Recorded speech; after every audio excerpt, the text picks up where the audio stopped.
Hey guys, how's it going? My name is Ollie and welcome to another Ollie's Match preview. Very quickly, if you didn't see yesterday's video, there was a video uploaded to the channel.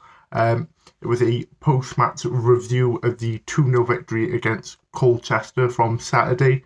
It was presented by Phil. If you don't know Phil, he is a very passionate county fan who does have a brilliant knowledge and understanding of the football, especially when it comes to county. He did a really good video. I highly recommend you do go watch it. It's brilliant that he's coming on board to help us out, and he is a very, very good asset to the channel. So there, do make sure you go give that video a watch and then come back and watch this one. As mentioned, this is a pre-match preview of the Bradford City game, so we're going to get in. So guys, this is the Ollie's Match preview for Bradford City at home, which technically isn't home because we're playing at the Cardiff City Stadium, which is our home for the next two home games. So it's a bit long-winded. Obviously, it's being played at the Cardiff City Stadium because of pitch issues and the Dragons' fixture schedule. They've got the next 3 weeks fixtures all at Rodney Parade, so the move just gives the pitch a little bit of a recovery time. So in terms of Bradford City then, they've been in very good form. It all kind of really started in December. Stuart McCall was sacked after 8 games without a win in all competitions. It was very bleak for them. I think they only picked up one or two draws in that time.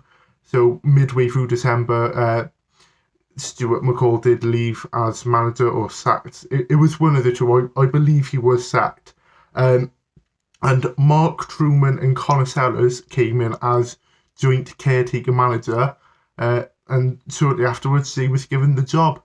It's very interesting to see a joint manager, especially in League Two. It's not something to really see that commonly in football. I've certainly never seen it, but you know, it might be common elsewhere.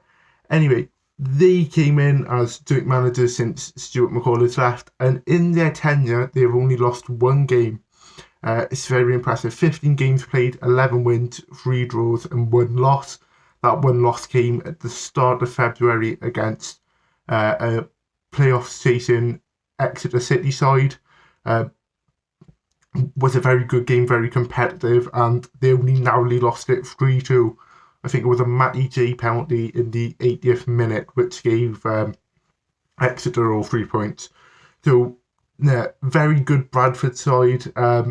They've definitely built up form. They know how to bounce back after a loss, which is definitely something County could learn from. They are going to be looking to get into the playoffs. They are currently in 10th place on 47 points. I think we occupy the 7th place to the bottom playoff spot on 51. So it's a very small gap. Their last game then came on the weekend against Bradford. Against Bolton.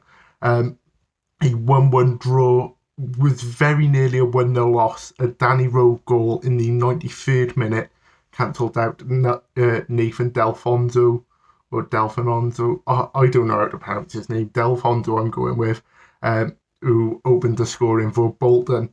So from what we see at that, Bradford, they are very committed. They will play up until the final whistle.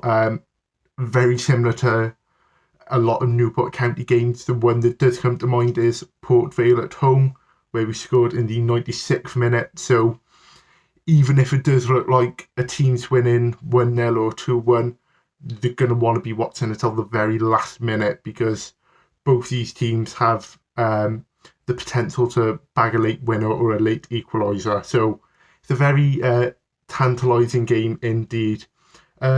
In terms of squad selection then, as far as I know, no injuries or suspensions or any loan obligation issues for Bradford. They have a full side to pick from, which is always a benefit for whatever team that is. In terms of the one to watch, I've picked Anthony Connor.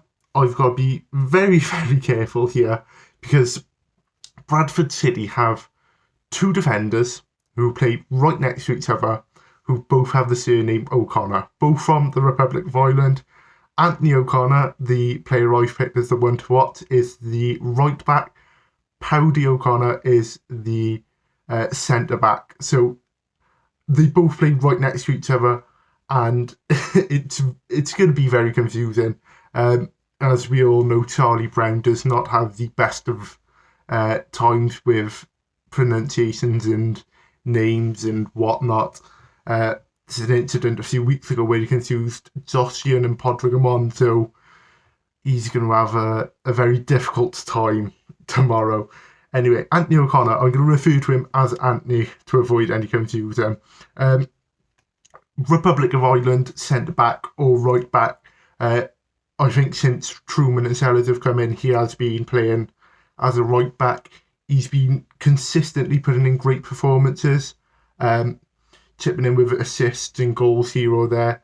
I think he did get the assist for Danny Rowe's goal on the weekend.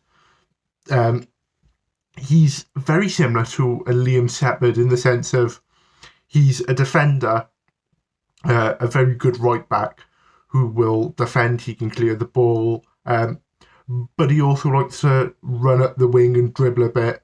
73% pass accuracy, but a lot of those passes are made inside of Bradford's half, and when it does come to crossing and kind of getting the ball into the opponent's box, it's not really a strong point, but it's definitely something that we're going to be having to look out for.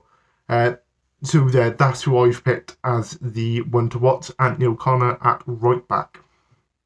So then, in terms of Newport, no fresh injury concerns or suspensions as far as I'm aware.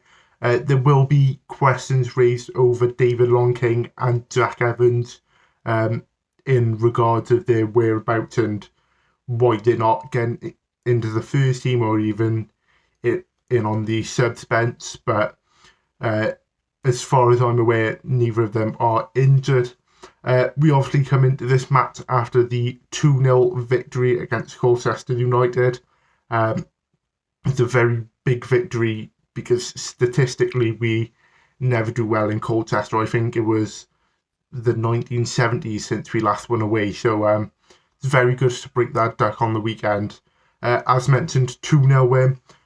Labs finished a beautiful team effort in the 30th minute to open the scoring for us. There's a video on the club's Twitter page. I highly suggest you go and watch it. It was brilliant football, and it does show that we can play very good free-flowing attacking football when we have a decent pitch to play on. The second goal then came from Podrick Amond in the 78th minute. He seems like he's kind of building up traction a bit. He's starting to get into the flow of scoring goals and finishing off chances, which is definitely what they want in the run-up to the end of the season and hopefully the late playoff push. So that those two goals gave us a 2-0 win. A much-needed win because at the moment our form is still a bit stuttery. Usually we do follow up a win with a draw or a loss, and we are struggling a lot to kind of build up a consistent string of wins.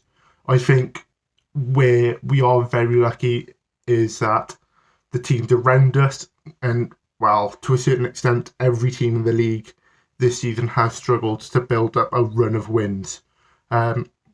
So hopefully we can, continue the momentum and continue to pick up 3 points. In terms of lineup, I think Amond and Maynard are very likely to start up front. This is something Phil did touch on in his post-match review yesterday. Whether they have been practicing in training or not, you do need to practice a front two in games as well.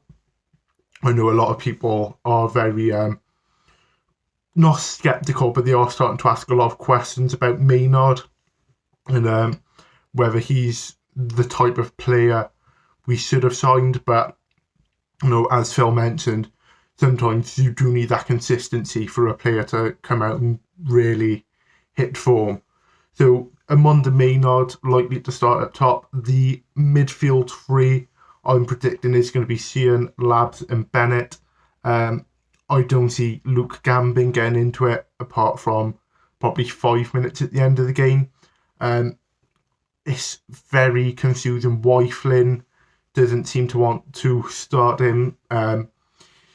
Whenever he has been playing on a grass pitch, he does bring quite a lot to the game in terms of attacking threats and forward passes, forward play. So, maybe he does surprise us all a bit and come out and start Luke Gambin, but Flynn has his ways, I guess. In terms of a match prediction then, given our form following wins of recent and the form of Bradford and all the other variables, I am going to go with a draw. I am going to say a 2-2 draw. I'm not going to make any effort on the goal scorers or whatnot. I think it's going to be a very close game. I think it's going to be a game which is, for the most part, contested in the final 20 or so minutes, where both us and Bradford do like to maybe sneak a goal. I do think it's going to be one of the more interesting games we witness this season. I just hope that the team do prove me wrong and we do go and get 3 points from this game. So then guys, if you did enjoy that video, go down, drop a like, leave a comment. What do you think the game is going to finish as? Do you have any predictions on scorers? Do subscribe to the channel because it does help out. We are trying to hit 4,000 subscribers and every subscription does help. Do go and watch Phil's post-match review of the win against Colchester. As I mentioned at the start, it was a very, very good video, and we are very thankful to have Phil contributing to the channel and to the content. And he's going to be doing a post-match preview of this game. Hopefully they can get a win for him. But as always, my name's been Ollie. Up the county.